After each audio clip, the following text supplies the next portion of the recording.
That opening shot of The Sound of Music is really the quintessential picture postcard shot, really. And yet we had such terrible difficulties shooting that scene. The Sound of Music is a timeless classic and one of the greatest musicals ever made. But did you catch the bloopers that slipped through? Let's take a closer look and uncover some surprising mistakes that made it into the final cut of this beloved film. Even perfection has its quirks. Number 20.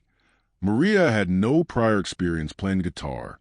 Maria had no prior experience playing the guitar. Julie Andrews, known for her role as Maria in The Sound of Music, had no experience playing the guitar before they started filming. To get ready for her part where she sings and plays the guitar, she needed to learn the basics. However, she found it really challenging to play the guitar and sing at the same time. It was a lot to handle, especially with the cameras rolling. To ease her nerves before filming some of the guitar scenes, she sometimes took a little sip of Austrian schnapps, a strong alcoholic drink, to help her relax and feel more at ease. Christopher Plummer, who portrayed Captain Von Trapp, also took lessons for guitar and singing to prepare for his character. But even though he practiced, the final version of the movie didn't feature his actual singing or guitar playing. Instead, they brought in a professional singer and guitarist to re-record those parts, and their voices were used in the film instead. Number 19. Kim Cariff could not swim in real life. In the part where the Von Trapp family is in a rowboat and it tips over, something really scary Kim Cariff could not swim in real life happens in real life. Kim Cariff, the little girl who played Gretel, the youngest child, didn't know how to swim. When the boat turned over, everyone fell into the water. Julie Andrews, who played Maria, was supposed to grab Gretel and help her out of the water safely. But when the boat flipped, Julie lost her balance and fell backward, so she couldn't get to Gretel in time. Because of this, Kim Cariff ended up swallowing a lot of water. She got sick from it and ended up throwing up, unfortunately, right on Heather Menzies, the actress who played Louisa, one of the older girls. Thankfully, Kim was okay afterward, but it was a really scary moment during filming. Christopher Plummer didn't enjoy working on the film. Number 18.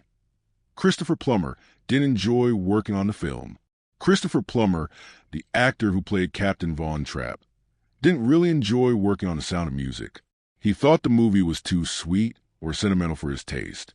He even gave it funny nicknames like That Movie S&M or The Sound of Mucus as a joke instead of Sound of Music. While filming, he wasn't very happy, so he spent a lot of time eating and drinking to cope with how he felt. Because of that, he gained quite a bit of weight during the shoot. In fact, he gained so much that the people in charge of costumes had to change and resize his clothes to fit his larger body. Even though he gave the movie a hard time back then, he later admitted he respected how much people loved it. Here's the next unexpected slip-up that made it into the movie.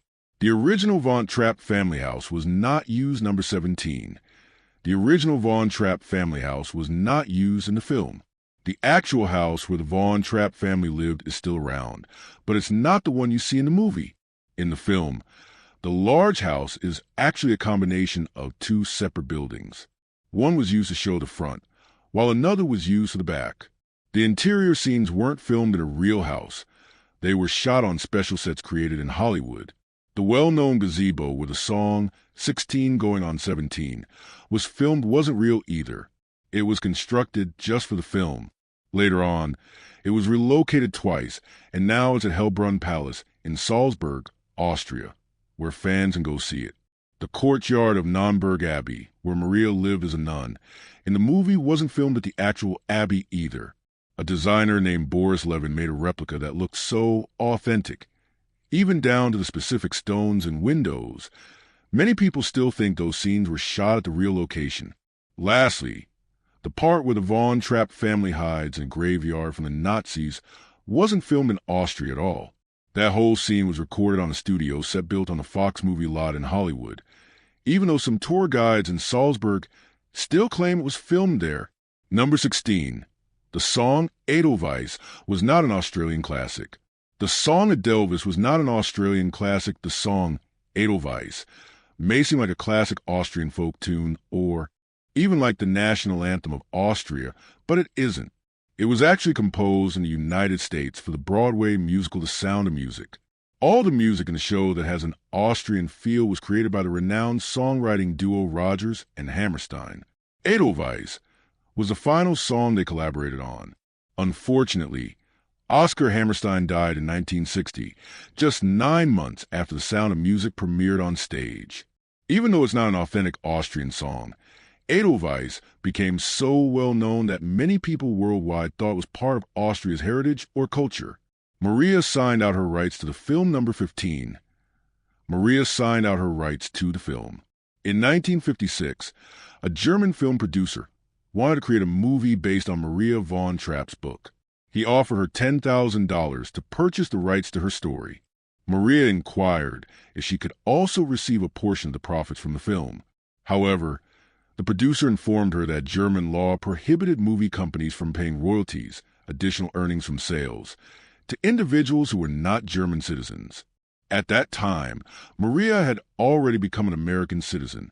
Maria trusted him and signed the contract, unknowingly relinquishing all the film rights to her life story.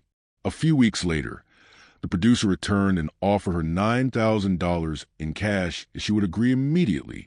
This was a significant sum for the Von Trapp family. They had never earned that much from singing. So she accepted the offer and took the deal. Later on, Maria discovered that the producer had deceived her. There was no such law in Germany. He had tricked her and gained complete control of her story for a minimal amount of money. Even though Maria and her family were wronged, the creators of The Sound of Music, Rodgers and Hammerstein, still provided the Von Trapps with a small share of the earnings from the play and film. They were not obligated to do so, but they chose to as a kind gesture. Nevertheless, it was only a fraction of what the Von Trapps could have made if they had retained the rights.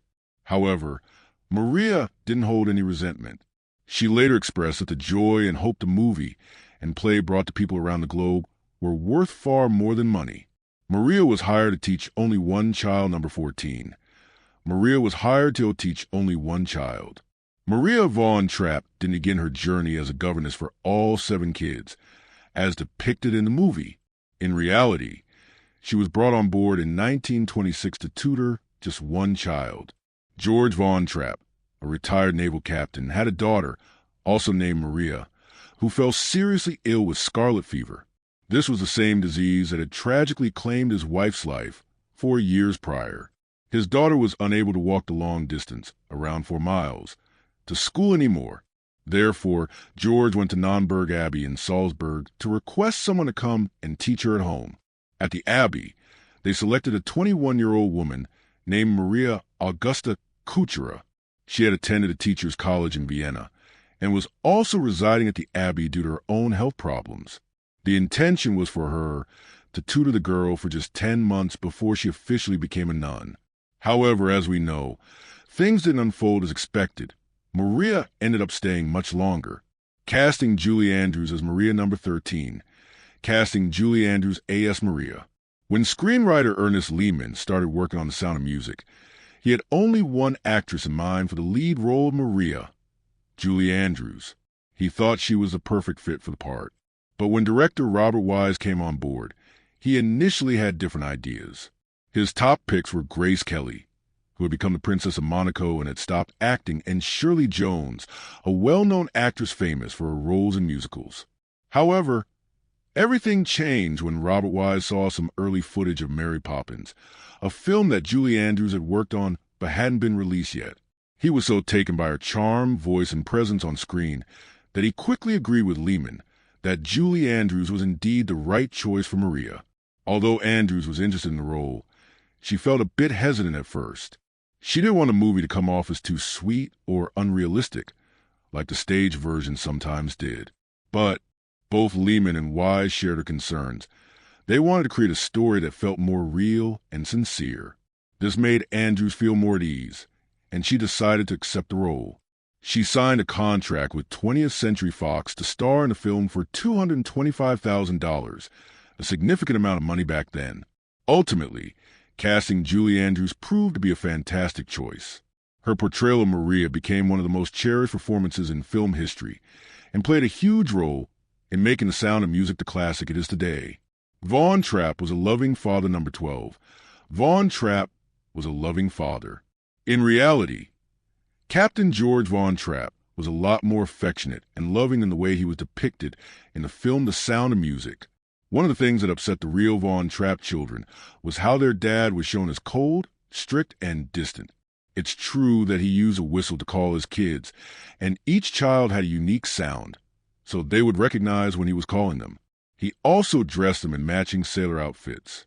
However, unlike in the movie, he didn't make them march around the house or stand in straight lines like soldiers. Actually, George Von Trapp was a kind and caring father, even though he sometimes appeared a bit overwhelmed by all his duties. According to author Tom Santapietro, it was really Maria, the stepmother, who needed to learn how to express her emotions. She had been raised in a very strict and cold environment herself, so it took her a while to show love and warmth easily. Johannes Von Trapp, the youngest child, once shared with the BBC that his father was a very charming man, generous, open, and not the strict military-style parent shown in the movie. He also mentioned that his mother, Maria, tried to change how the captain was portrayed in the film so that he resembled his true self more, but sadly, she couldn't persuade the filmmakers. It doesn't end there. Look what happened next. Father Nur was replaced number 11. Father Wozner was replaced in the movie. One significant figure in the actual Von Trapp family's tale was omitted from the Sound of Music film. During the Great Depression in the 1930s, the Von Trapps lost a large portion of their wealth when their bank collapsed. To make ends meet, they began renting out rooms in their spacious home. One of the tenants was a Catholic priest named Father Franz Wozner. After listening to the family sing, Father Wozner recognized their genuine musical ability. He took on the role of their musical director and collaborated with them to enhance their singing skills.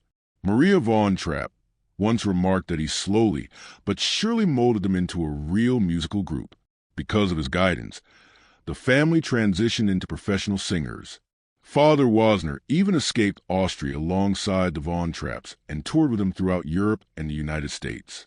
A writer named Tom Santapietro referred to him as the driving musical force behind the Trapp family singers. However, the film did not feature him.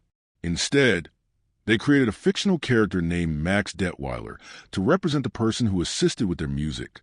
The filmmakers believed that depicting a priest as their music instructor would distract from Maria's character, so they excluded Father Wozner from the narrative.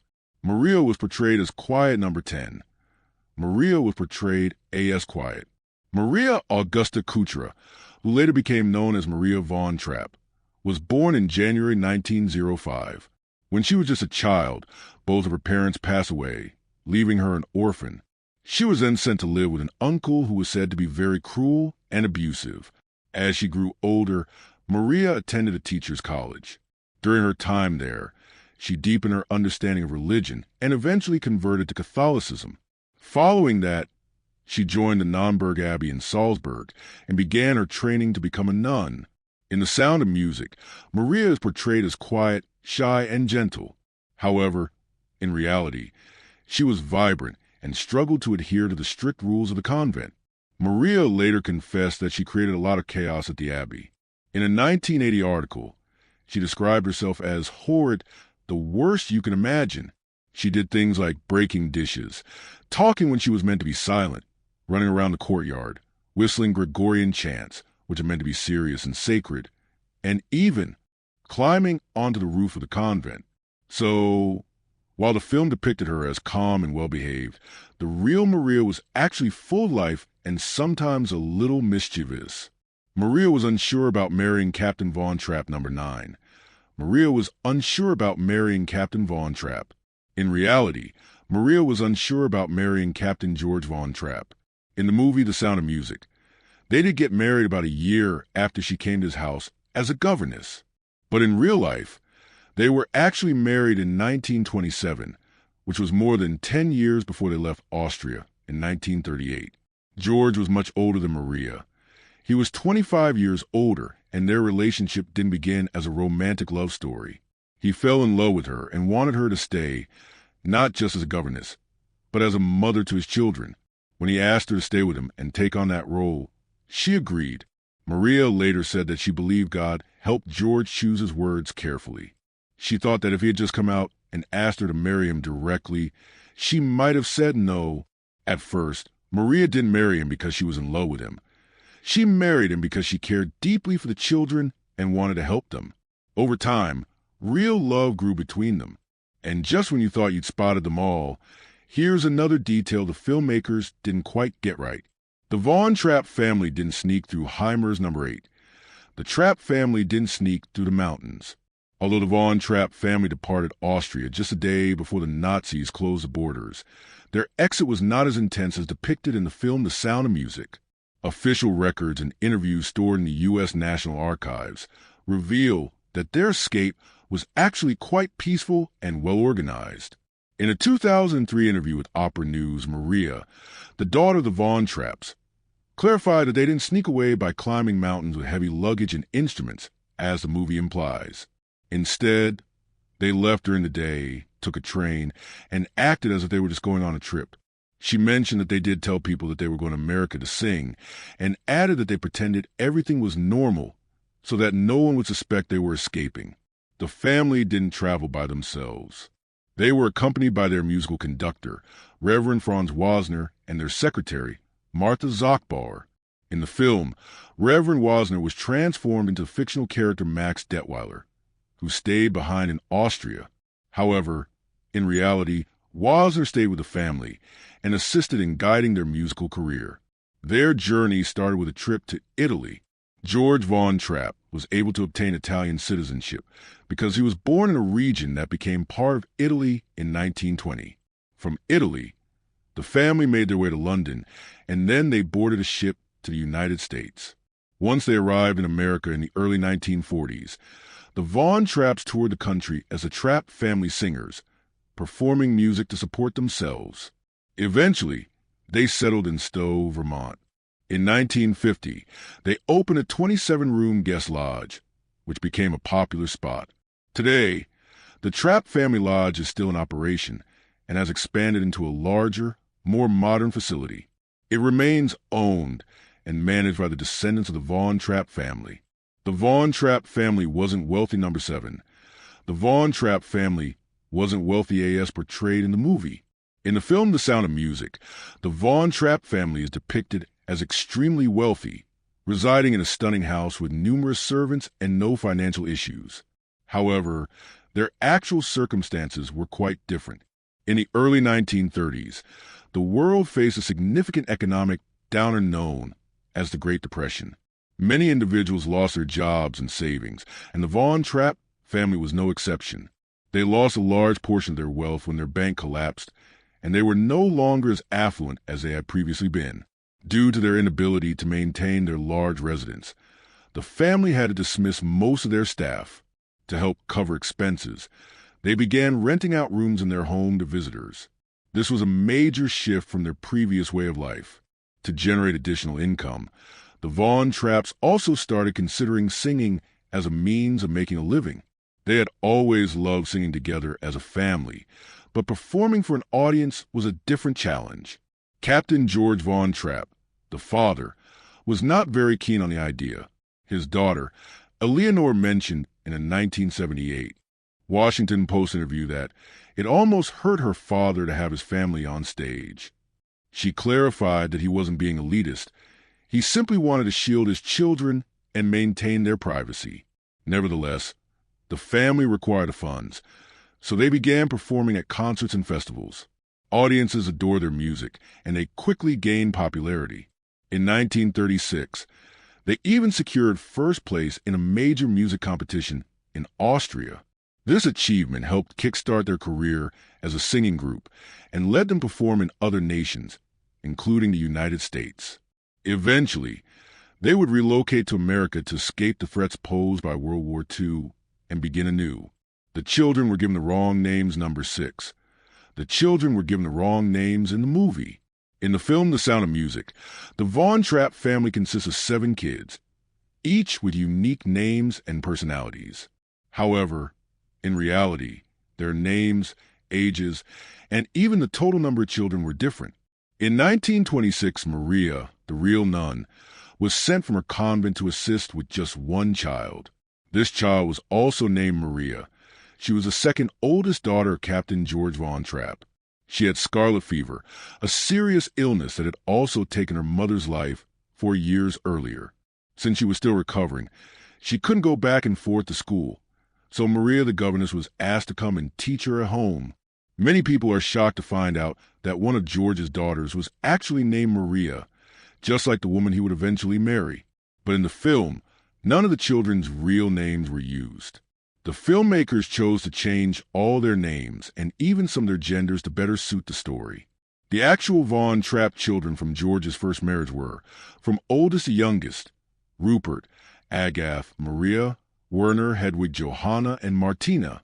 In the movie, the oldest child is Liesel, a 16-year-old girl, who performs a well-known song, 16 Going on 17. But in real life, the oldest child was Rupert, who was a man in his late 20s by the time the family left Austria. He was already a doctor. The Von Trapp family had a passion for music. Number 5. The Von Trapp family had a passion for music. The Von Trapp family had a passion for music even before Maria entered their lives. They were already a musical household, and singing played a significant role in their daily routine. In both the true story and the film The Sound of Music, the family achieved first place at the Salzburg Music Festival. However, the actual events differ somewhat from the movie's portrayal. In the film, Captain George Von Trapp is depicted as a stern figure who forbids music in his home. In reality, he was quite the opposite and was very encouraging of music. He and his first wife cherished music and ensured their children were immersed in it, even before Maria joined the family. Number 4. Von Trapp and Maria married earlier than the movie portrayed. Maria married earlier than the movie portrayed. In the movie The Sound of Music, Maria and Captain George Von Trapp fall in love and get married right as the Nazis are starting to gain power in Austria in 1938. This makes their wedding seem really intense, like they are hurrying to be together before everything goes wrong.